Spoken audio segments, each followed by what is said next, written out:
Good morning, good afternoon, good evening, karibu sana. Welcome to my channel. My name is Virginia. I'm a Kenyan living in Germany, and on this channel we talk about all things diaspora. And today I'm talking about dealing with grief or going through loss when you are living far away from home. When you live abroad for longer periods of time, or if you have immigrated permanently, you reckon with the fact that one day you're going to receive a call telling you that a person that you loved has passed on. We all hope that that kind of call will be regarding maybe your grandfather, your grandmother who has aged and it's time for her to leave this world. And we want the good Lord to work down the list according to the age of our relatives, but unfortunately that's not the way things happen. The day is 13th of May, Friday, 2022. Time is 12:15. And I know exactly what time it was because I was on late shift. I work as a nurse. And normally I make myself a cup of tea half an hour or 15 minutes before I leave for work. For whatever reason, I decided to call my sister in Kenya. And when she did not answer the phone, I decided to call the son, my nephew, even though I knew it was very hard for you to get him on the phone during the day, but he answered the phone. I could tell that he was riding his motorcycle, so I told him to find a place where he could park so that we could talk for a few minutes. And I told him if he didn't find a place, that was okay, I would call him after work, but he insisted that I should wait. He got a place where he could stop and we talked for a few minutes. He was very, very cheerful. And after some time, I looked on the watch and I told him that I was getting late and I had to leave for work. He said something, but it was already too late. So I left for work. And when I got to the last traffic lights before I get onto the road that leads to the hospital where I work, I felt kind of funny, but I dismissed that and I went on to work. And around 7 p.m., that's when we do our last rounds. I was preparing my medicines when a nurse behind me said, "Today is Friday the 13th and nothing bad has happened." Here in Europe, Friday the 13th is associated with a lot of superstitions. It is said that bad things happen on Friday the 13th. And actually, some buildings don't even have the 13th floor. Anyway, when my shift ended, I headed to my car, and for whatever reason on that day, I didn't even check my messages. And when I got to the traffic lights again, I had a weird feeling, and I called my sister who lives here in Germany. She told me that she was on the phone with somebody in Kenya, and that we should talk when I get home. When I got home, I decided to water my flowers first before calling her. And when I was done watering my flowers, I was just taking off my shoes when her call came in. She asked me if I had just arrived home, and I said yes. And she told me, "Oh, it took you so long to get home today." I told her I decided to water my flowers first before getting to the house. And then she asked me, "Why did you have to water the flowers? Isn't your husband home?" I found that question to be very funny because she knows me and my garden are an item. But later I realized that she just wanted to be sure that I was not alone when she broke the news. She said in my mother tongue, Kikuyu, "Tikwega," that means all is not well. When she said that, for whatever reason, I knew who she meant, but I asked anyway. And that's when she broke down the news to tell me that my dear nephew, with whom I had spoken a few hours earlier, had been killed in a road accident just near our home on his way from work. I remember screaming. I screamed so loud. I did not get into the house. I ran into a garden and my husband followed me, and I continued screaming. I was screaming so loud that our neighbors came. Whatever followed was a nightmare. We started the preparations to travel to Kenya to attend the funeral. And when I was looking for a ticket online, I realized that there are so many people who receive this kind of call, and they're not even in a position to travel for the funeral because maybe the finances are lacking. There are so many people who receive this kind of call and cannot travel home because maybe their employers cannot give them the time off.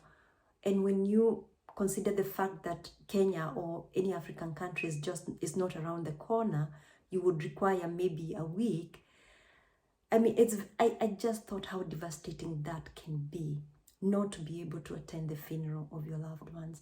And for this, I am so grateful to my employer because they gave me a holiday with no hesitation. And my colleagues really came through for me because they covered all my shifts. And for that, I am truly grateful.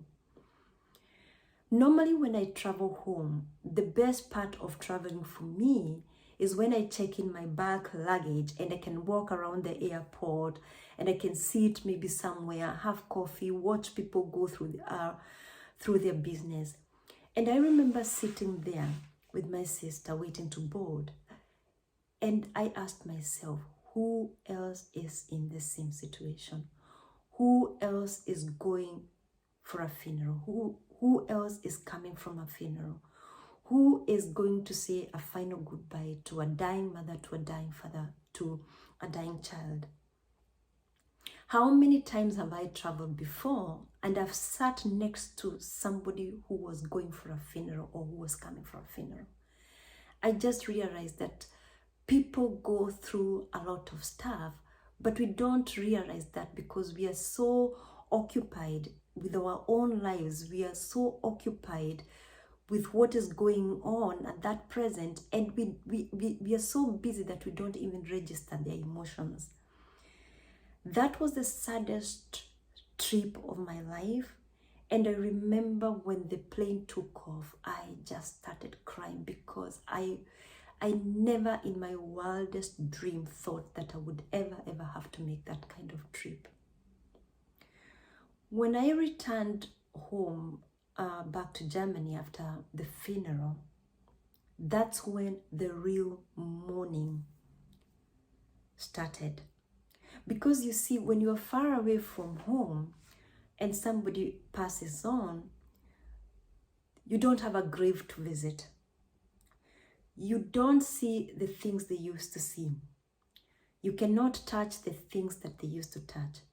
You do not see the people he used to see. And you have a lot of fantasy. Sometimes you think this is not real.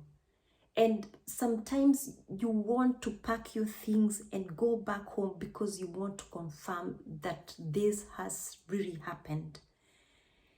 And I find that to be the most difficult part of mourning because you're denied that touch, you're denied that connection. You know very well that traveling home will never be the same anymore because every time you travel home, this person will be missing. Every time you travel home, you will be confronted with a grave. You will be confronted with the emotions all over again, and you will be back to scratch. I had the privilege of having good friends who really checked on me when I returned from the funeral. People who continue to support me even up to today, and I know that not everybody has this kind of support. And being in the diaspora and being alone, especially during the period of mourning, it can be so isolating because I find myself being out of touch with the world sometimes, even though I have a husband, I have a sister, I have colleagues, and sometimes I feel lonely. I feel alone in my grief, and I ask myself, what about those people who have nobody? What about those people who are so new in a country and they don't even know where to get help? I'm encouraging you today, if you're going through loss, and especially if you're in Germany, don't suffer in silence. There's help out there. There is this forum on Facebook. It's called Kenyan Women in Germany. There's another one called African Moms in Deutschland. You can post your question anonymously. You don't have to spill all your details there, and people will reach out. You can call the Seelsorge. Those are people who offer help online, and you don't have to pay for it. Please get in touch with Caritas. They will at least tell you how to deal with grief. They can at least give you information on how to get help. I reached out because at one time I thought I was going to lose it. I thought I was going crazy. I was angry with the Lord. I was angry with everybody. And these kind of emotions can isolate you, and they can even lead you to get engaged in very destructive behaviors. You could start drinking. You could start self-medication because you lack sleep. You start taking sleeping pills, and this is not a solution. There is help out there, and I encourage you to reach out, because if you wait to get an appointment with a psychologist, especially here in Germany, you might be waiting for a whole year, and you don't have a whole year. You cannot postpone grief. You cannot, because you see, grief has no schedule. It gets you when you're least expecting. I wish for you that you will find peace. I wish for you that you will find people who will give you a shoulder to lean on. Do not be afraid to reach out to people. You are not alone, and there are so many people who are going through that. I wish you peace, and I hope that with time, you will learn to live with loss. I'm not going to tell you that you're going to get over it, because you do not get over somebody that you love. With time, you will find peace, and with time, you will learn to live with the loss. May God bless you. See you next time.